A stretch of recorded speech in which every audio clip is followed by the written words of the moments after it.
Next, we're going to look at an easy application of sorting to a related problem called shuffling. So suppose you have a deck of cards. One of the things that you might want to try to do is to simply rearrange those cards into random order. That's called shuffling. Here's a way to get shuffling done using a sort. It seems like the opposite. The idea is just generate a random real number for every array entry, and then sort using those random numbers as the keys.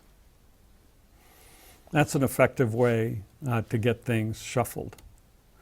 And it's possible to prove that that produces a uniformly random permutation of the input if there's no duplicate values, assuming that you have real numbers that are generated uniformly at random. And that just means that it's well shuffled, that every possible way of shuffling the deck appears with equal probability.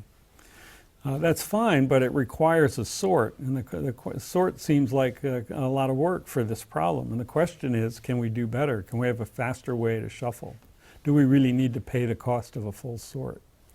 And the answer to that question is no. There's actually a very easy way to rearrange an array so that the result is a uniformly random permutation and only require linear time to get the job done.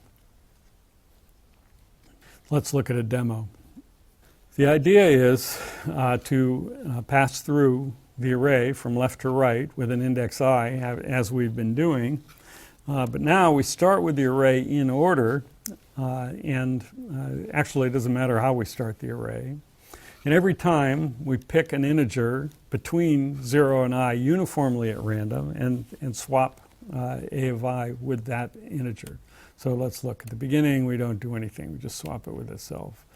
Now with I equals 2, or I pointing to the second card, we generate a random integer in this between 0 and I. In this case, it's the one to the left, and we swap those. Increment I, generate a random integer. This time it's going to be the first one again. Swap them. Increment I, generate a random integer. Swap them. Increment I, generate a random integer. Swap them. And continue in that way. Swap. So for every I, we do exactly one swap. Now a card could be involved in more than one swap, but that's not an issue. The point is that the cards to the left of I are shuffled. They're uniform randomly shuffled. In this case, I and R are the same. There's no swap. Increment I, generate a random R, swap them, and at the end we have the deck shuffled. That's a linear time shuffling algorithm making use of randomness. It was proved actually a long time ago, even before computer implementations, that if you do that, you get a uniformly random permutation, and it only takes linear time. So that's definitely a way to get a deck shuffled quite easily. Easy to implement. Now it's key that the uniform random number be between 0 and I minus 1. You'll often see programmers thinking that they're implementing a shuffle and they just choose for every entry, they just choose a random place in the array to exchange it with. And that doesn't really work.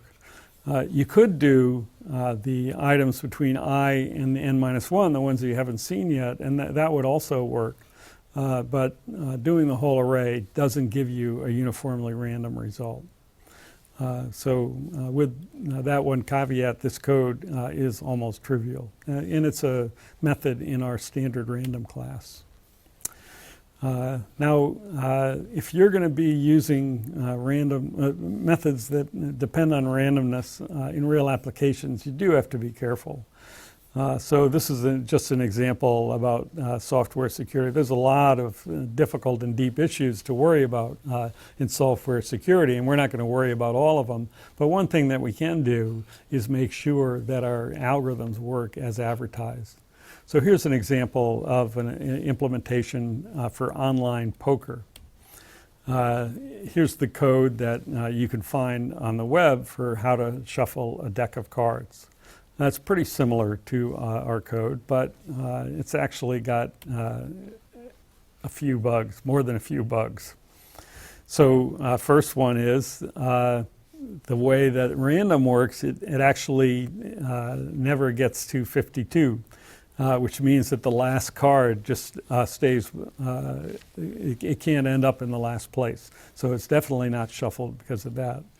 Maybe that one's minor, but it also is picking a random card from the whole deck.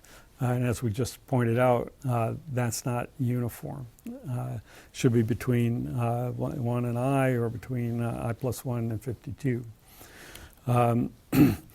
Another problem is in this implementation that the random uses just a 32-bit seed. That if you do that, there's not enough possible shuffles. The number of possible shuffles is much more. If n is 52, it's 52 factorial, which is a lot bigger than 2 to the 32nd. So it's not close to random or uniform. And the other thing is that the seed is just the number of milliseconds since midnight, and that cuts down the number of shuffles even more. And in fact, didn't take that much hacking for someone to realize that after seeing 5 cards and figuring out what the server clock was doing, you could get all the future cards in real time in a program. And that's a pretty tough thing to have happen if you're implementing online poker. You might want to make sure that if you're advertising that you're doing a random shuffle, that you go ahead and do so. A famous quote, and there's many similar quotes, the generation of random numbers is too important to be left to chance. So if your business does depend on shuffling, people have looked at all sorts of options, including using hardware random number generators, and there's various tests available to make sure that it's random. And you better use good shuffling code. That's our topic. But the bottom line is, don't think that it's easy to shuffle a deck of cards. So that's shuffling, our first non-trivial sorting application.